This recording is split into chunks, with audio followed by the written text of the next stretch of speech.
Lord Tyrion. I'm surprised to find you asleep.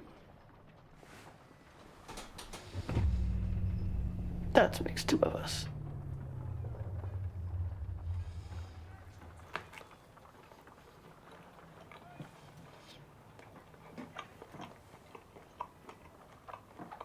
You've barely slept nor ate ever since the beginning of the trial. Today, of all days, you rectify. You must be very hopeful. And I don't recall you striking conversation with me since the beginning of the trial. In fact, even that look you've given me yesterday is gone. Afraid I might get out of this a free man. I admit, I did not expect the prince to champion you. Nor did anyone, apparently. Do you think he stands a chance? Everyone knows the Red Viper's reputation, but against the Mountain, it's quite the climb. Tell me, if my brother was here, do you think he could win?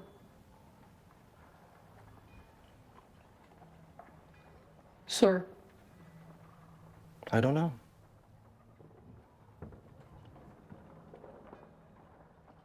Well done.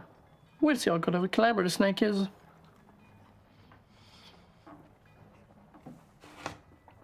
Speaking of which, could I see my champion before I try? I was just told Prince Oberyn is in his chambers. I will escort you.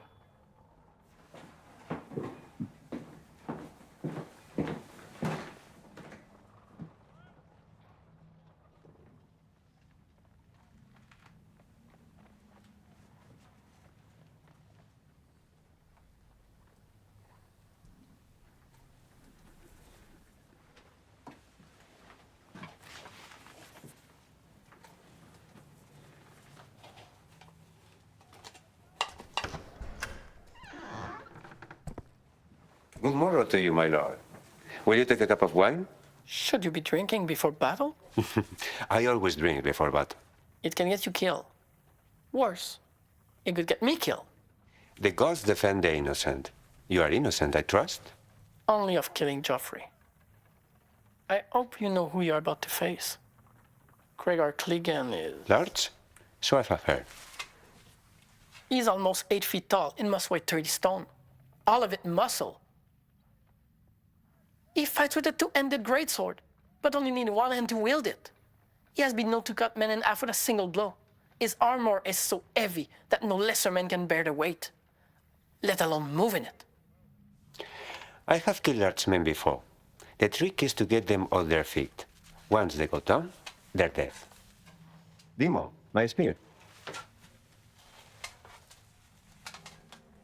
You mean to face the mountain with a spear? We are fond of spears in Dorne. Besides, it's the only way to counter his reach. Have a look, Lord Imp. But see, you do not touch. I hope you are good with that. You will have no cause for complaint. Dorsey Gregor may. However thick his plate, there will be gaps at the joints.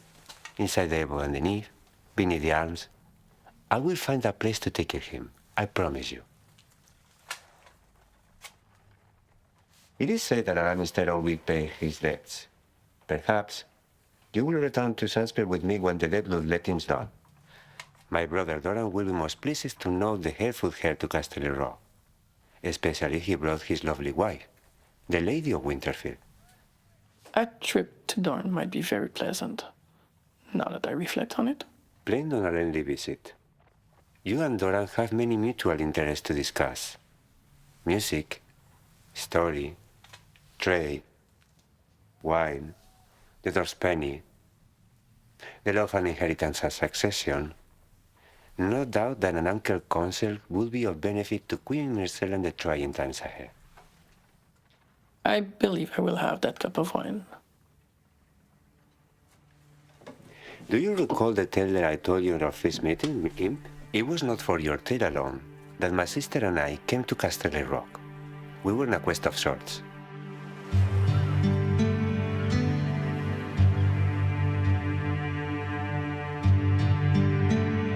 A quest that took us to Starfall, the harbor, Old Town, the Shield Islands, Craig Hall, and finally Casterly Rock. But our true destination was marriage. Doran was betrothed to Lady Milari of Norvos, so he had been left behind as Castellan of Sunspear. My sister and I were yet unpromised. Elia found it all exciting. She was of that age, and her delicate health had never permitted her much trouble. I preferred to amuse myself by mocking my sister's suitors. There was Little Loth Lazy Eye, Squire Squeeze Lips. One I named the Whale That Walks, that sort of thing. The only one who has even halfway presentable was John Baylor Hightower. A pretty lad, and my sister was half in love with him until he has the misfortune to fart once in our presence. I promptly named him Baylor Breakwing. After that, Elia couldn't look at him without laughing.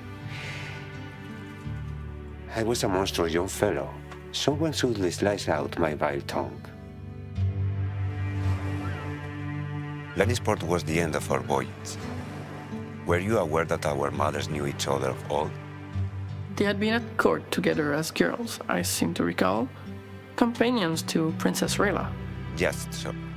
It was my belief that the mothers had cooked up this plot between them. Squire Squeezelips and his ilk and the various pimply young maidens who'd been paraded before me were the almonds before the feast and only to whet our appetites. The main course was to be served at Casterly Rock. Cersei and Jaime. Such a clever thought. Elia and I were older, to be sure. Your brother and sister could not have been more than 8 or 9. Still, a difference of 5 or 6 years is little enough. And there was an empty cabin on our ship. A very nice cabin, as it were intended that we take someone back to Sunspear. A young page, perhaps, or a companion for Elia. Your lady mother meant betrothed Jaime to my sister, or say to me, perhaps both. Perhaps. But my father... Ruled the 7 kingdoms, but was ruled at home by his lady wife, or so my mother always said. At Old Town, we learned of your mother's death and the monstrous child she had borne.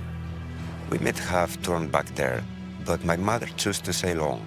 I told you of the welcome we found at Casterly Rock. What I did not tell you was that my mother waited as long as was decent, and then broached your father about our purpose. Years later, on her deathbed, she told me that Lord Tywin has refused us brusquely. His daughter was meant for Prince Rhaegar, he informed her. And when she asked for Jaime to espouse Elia, he offered her you instead. An offer which he took for an outrage. It was. Even you can see that, Shirley. Oh, surely. Well, Prince Rhaegar married Elia Martell of Dorne, not Cersei Lannister of Casterly Rock. So it would seem that your mother won that tilt. She thought that. But your father is not a man to forget such slights. He taught that lesson to Lady and Lord Tarbeck once, and the race of Castamere. At King's Landing, he taught it to my sister.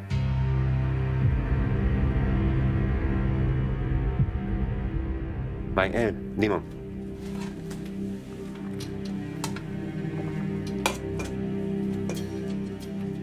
Elia and her children have waited long for justice. But this day, they shall have it.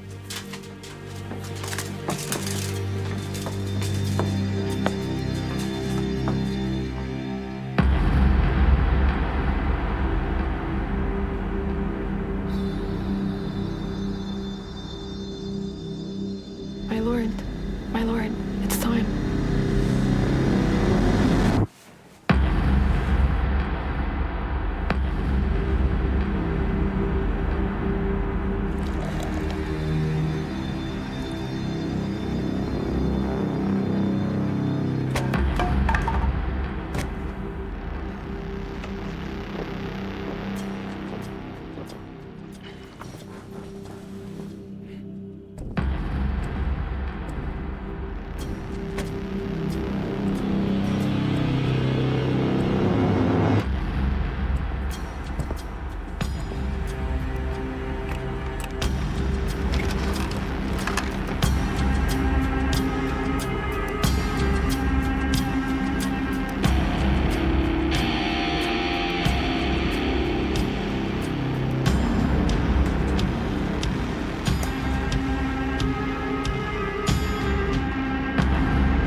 Are you going to fight that? I'm going to kill that.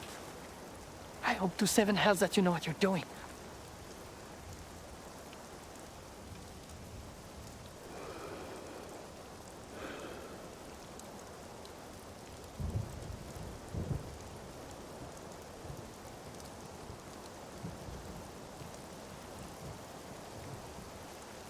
We are gathered here today to ascertain the guilt or innocence of this man, Tyrion Lannister.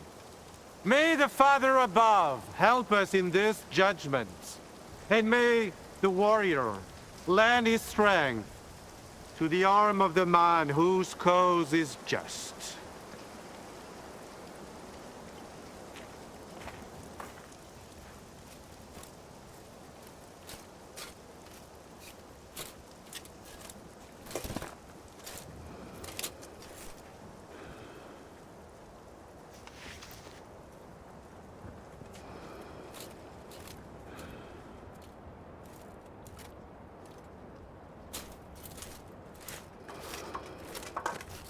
Now you tell you who I am? From the man. I'm Oberyn Martell, a prince of God. Princess Elia was my sister.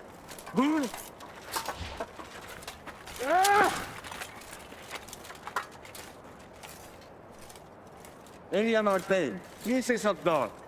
You raped her. You murdered her. You killed her children.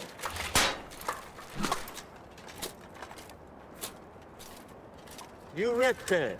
You murdered her. You come here to talk. What the fuck? I came here to hear you confess. You raped her. You murdered her. You killed her children. The mountain make for a big target at least. Lord Oberyn can hardly miss. You raped her. You murdered her. You killed her children. You raped her. You murdered her. You killed her children.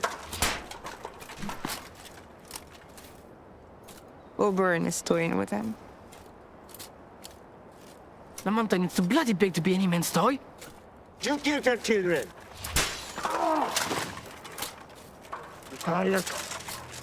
Shut your bloody mouth. You raped her. Enough! You killed her children.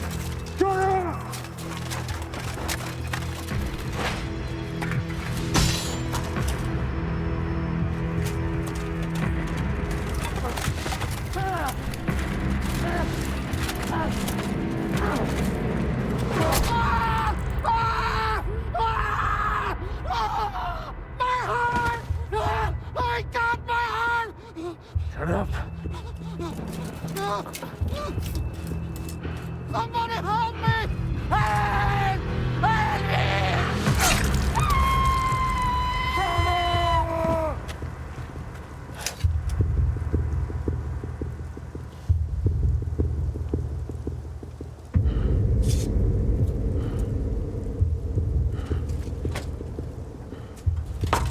Elia! You raped her! You murdered her! You killed her children! I will hear you say her name! You talk too much. You make my head hurt! I will hear you say her name!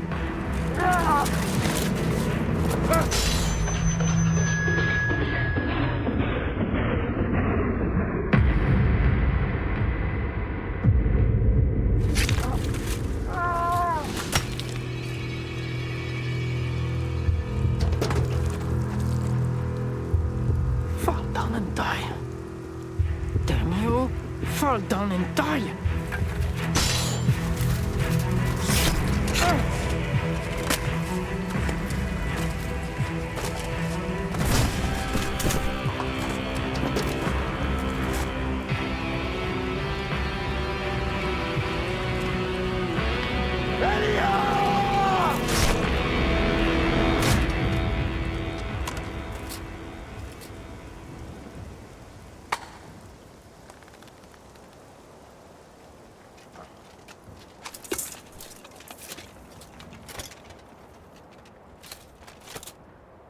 If you die before saying her name, sir, I will hand you through all 7 heads. I'm feeling more innocent by the instant.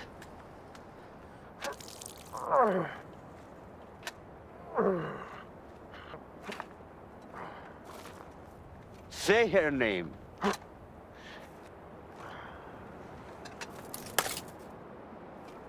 Just say it.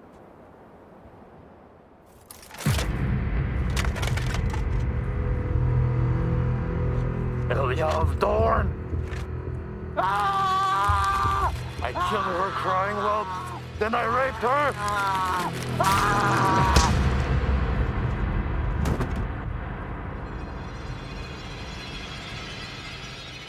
Then I smashed her fucking head in. Like this.